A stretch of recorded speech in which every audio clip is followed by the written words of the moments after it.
حضرت موسیٰ کلیم اللہ علی نبینا وعلیہ الصلاۃ والسلام کہ اللہ کے وہ نبی تھے کہ جنہیں کلیم اللہ کا لقب عطا ہوا، یعنی اللہ پاک سے کلام فرمانے والے نبی ہیں۔ آپ کے بے شمار معجزات کو قرآن مجید فرقان حمید کے اندر بھی بیان فرمایا گیا۔ اللہ پاک نے اپنے نبیوں کو عظیم معجزات سے نوازا۔ معجزہ کیا ہوتا ہے اس کی تعریف بھی ہم سنیں گے، اور اس بات پر اللہ کے نبیوں کو یہ انعام دیا گیا کہ یہ اللہ کے برگزیدہ پیغمبر ہیں، نبی ہیں، رسول ہیں، اور ان کو معجزات دے کر ان کے ہاتھ پر کئی لوگوں کے اسلام لانے کے واقعات ہیں۔ اور اللہ پاک اپنے نبیوں کو معجزات کی اسی لیے عطا فرماتا ہے کہ وہ ان کے معجزات کو دیکھ کر ان پر ایمان لائیں اور اللہ کو ایک مانیں۔ موسیٰ علیہ نبینا علیہ الصلوۃ والسلام جب اپنی زوجہ محترمہ کو ساتھ لے کر مدین سے مصر اپنے وطن کے لیے روانہ ہوئے، اور ایک وادی جس کا نام طوا ہے اس میں پہنچے تو اللہ تعالیٰ نے اپنی تجلی سے آپ کو سرفراز فرما کر منصب رسالت کے شرف سے بلند فرمایا۔ اس وقت حضرت حق جل مجدہ نے آپ سے جس طرح کلام فرمایا تو قرآن مجید نے اس کو اس طرح بیان فرمایا۔ پارہ 16 سورہ طٰہٰ کی آیت نمبر 17 اور 18 کے اندر اللہ پاک ارشاد فرماتا ہے،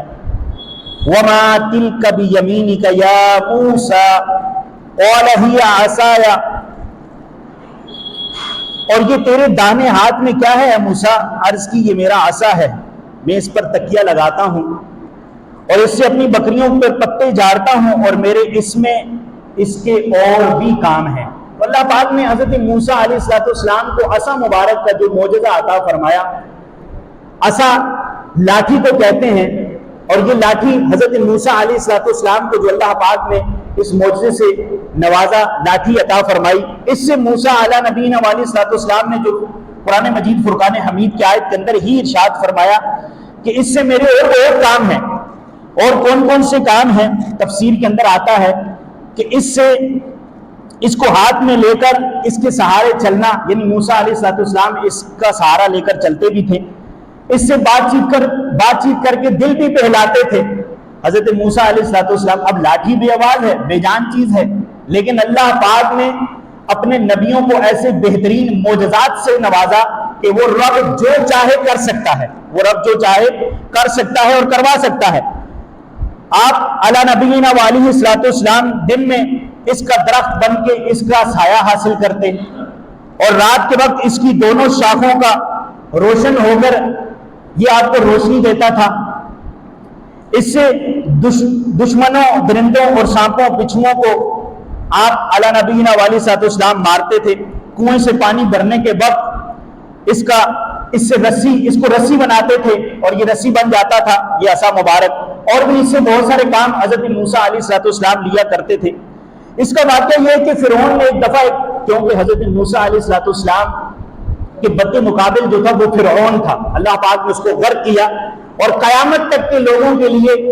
یہ دلیل بنا کہ جو بھی سرکشی کرتے ہیں، جو حد سے گزرتے ہیں، جو اللہ کو نہیں مانتے، جو اللہ کے نبیوں کو نہیں مانتے، جو اللہ کے پیاروں کو نہیں مانتے، تو اللہ انہیں دردناک سزا دنیا میں بھی دیتا ہے اور آخرت میں بھی ان کے لیے دردناک عذاب تیار کر رکھا ہے۔ ایک بار فرعون نے ایک میلہ لگایا، لوگوں کو اکٹھا کیا، ساری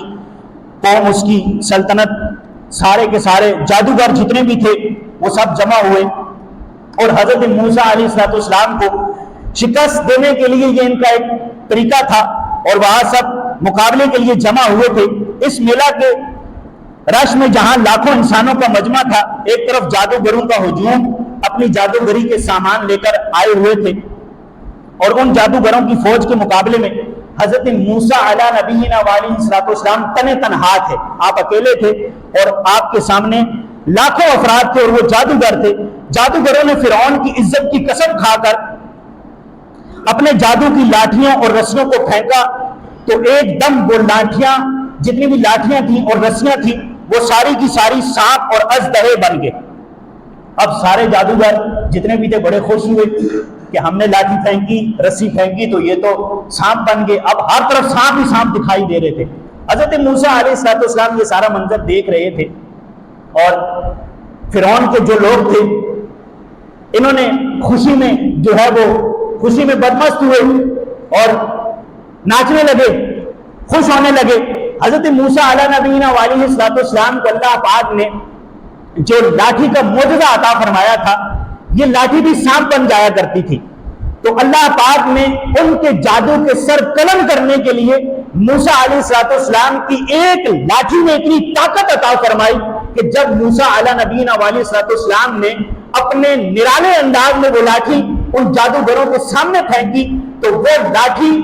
اور جو جتنے بھی وہ سانپ تھے ان سارے سانپوں کے مقابلے میں اس لاٹھی سے بننے والے سانپ ان سارے سانپوں پر قابو پا گئی، اور وہ دیکھتے رہ گئے کہ یہ کیا ہوا، یہ کیسے ہو گیا۔ پھر جو ماننے والے تھے، جن کے دل میں رائی کے برابر بھی ایمان تھا، جن کے دل میں ایمان کا ذرہ بھی تھا، وہ حضرت موسیٰ علیہ نبینا علیہ السلام کے اس معجزے کو دیکھ کر آپ پر ایمان لے آئے، کیونکہ موسیٰ علیہ نبینا علیہ السلام معاذ اللہ جادوگر نہیں تھے، وہ اللہ کے نبی تھے، اور اللہ کے نبیوں کو وہ قوت اور وہ طاقت عطا ہوتی ہے کہ جس قوت اور طاقت سے وہ کفار کا مقابلہ کرتے ہیں۔ جس دور میں بھی جس چیز نے بھی سر اٹھایا تو اللہ پاک نے اپنے نبیوں کو اس کے مقابلے میں معجزہ عطا فرمایا، تاکہ نبی کا معجزہ ایک ایسی دلیل بنے کہ اس دلیل سے کافروں کا سر قلم ہو جائے، اور یہ ہر دور میں ہوتا رہا۔ ہم دیگر انبیاء کے واقعات بھی پڑھیں، انبیاء کرام علیہ السلام، ایون کہ نبی پاک صلی اللہ تعالی علیہ وآلہ وسلم کے زمانہ مبارکہ میں بھی یہ ساری چیزیں تھیں، اور اللہ پاک نے سب سے بڑھ کر جو سب سے زیادہ معجزات عطا فرمائے وہ ہمارے پیارے آقا مکی مدنی مصطفیٰ صلی اللہ تعالی علیہ وآلہ وسلم کو عطا فرمائے۔ اب یہ قرآن کے اندر جو ہم نے واقعہ پڑھا، قرآنی واقعہ سنا، اس واقعے کے اندر حضرت موسیٰ علیہ السلام کے عصا مبارک کا ذکر ہے۔ عصا بولتے ہیں لاٹھی کو، یعنی آپ کی لاٹھی مبارک کا ذکر ہے کہ جو لاٹھی پتھر پر مارتے تو پانی کا چشمہ جاری ہو جاتا، جس لاٹھی کو آپ حکم فرماتے تو یہ درخت کی شاخیں بن جاتی جس کے سائے میں آپ بیٹھ جاتے۔ اس لاٹھی کو حضرت موسیٰ علیہ السلام حکم فرماتے کہ رات کے اندھیرے میں یہ لاٹھی روشنی کر دے تو یہ لاٹھی روشنی کر دیا کرتی تھی، جس روشنی پر موسیٰ علیہ السلام چل کر اپنا سفر طے کر لیا کرتے تھے، اور اس لاٹھی سے جب موسیٰ علیہ السلام چاہتے تو یہ لاٹھی سانپ بن جایا کرتی تھی۔ تو اللہ پاک نے یہ معجزات اپنے نبیوں کو عطا فرمائے۔ اب معجزے کی تعریف کیا ہے اور معجزے رونما کیوں ہوتے ہیں؟ معجزے کی تعریف یہ ہے کہ ہر وہ چیز جو عقل میں نہ آئے، ہر وہ چیز جو عقل میں نہ آئے، خلاف عقل یا خلاف عادت کوئی بات اگر نبی سے صادر ہو تو اسے معجزہ کہتے ہیں۔ خلاف عقل یا خلاف عادت بات کسی نبی سے صادر ہو تو اسے معجزہ کہتے ہیں۔ اب نبی کا سلسلہ جو ہے وہ انبیاء کا سلسلہ، ہمارے پیارے آقا محمد عربی صلی اللہ تعالی علیہ وآلہ وسلم پر سلسلہ نبوت ختم ہوا۔ آپ سے پہلے جتنے بھی نبی آئے، آپ صلی اللہ تعالی علیہ وآلہ وسلم کے سمیت اللہ پاک نے سب نبیوں کو معجزات سے نوازا، کسی کو ایک معجزہ، کسی کو 2 معجزے، کسی کو 3 معجزے، کسی کو 4 معجزے، کسی کو 5 معجزے، الغرض اللہ پاک نے جسے جتنا چاہا نوازا، جسے جتنا چاہا معجزات عطا فرمائے۔ اور ہمارے پیارے آقا صلی اللہ تعالی علیہ وآلہ وسلم کو اللہ پاک نے سر تا پا معجزہ بنا کر بھیجا۔ آپ صلی اللہ تعالی علیہ وآلہ وسلم کے معجزات کا بھی ذکر کریں تو قلم ٹوٹ جائیں، تختیاں ختم ہو جائیں، وقت ختم ہو جائے، لیکن نبی پاک صلی اللہ تعالی علیہ وآلہ وسلم کے معجزات ختم نہ ہوں۔ تو یہ جو معجزہ ہے یہ نبی کے ساتھ خاص ہے۔ اب یہی خلاف عقل بات، یہی خلاف عادت بات، خلاف عقل اور خلاف عادت اسے کہتے ہیں کہ جو انسانی عقل میں نہ آئے، جیسے چاند کے 2 ٹکڑے کر دینا، یہ ہماری عقل میں آتا ہے؟ نہیں آتا۔ تو عقل میں جو نہ آئے اسی کو تو معجزہ کہتے ہیں۔ آپ موسیٰ علیہ نبینا علیہ السلام کا ہم نے واقعہ سنا، آپ کیسے مبارک سے جو ہے وہ پانی کے چشمے جاری ہو جائیں۔ اب ایک لاٹھی ہے،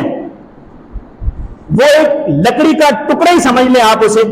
اس ایک لکڑی کے ٹکڑے سے بندہ کہ اس سے روشنی بھی ہو جائے، اس سے درخت بھی بن جائے، اس سے پانی کے چشمے بھی جاری ہو جائیں، اس سے سانپ بھی بن جائے، یہ کیسے ممکن ہے؟ How is possible? تو یہی تو ممکن ہے کہ نبی کے ہاتھ سے اللہ پاک معجزات کا ظہور فرماتا ہے۔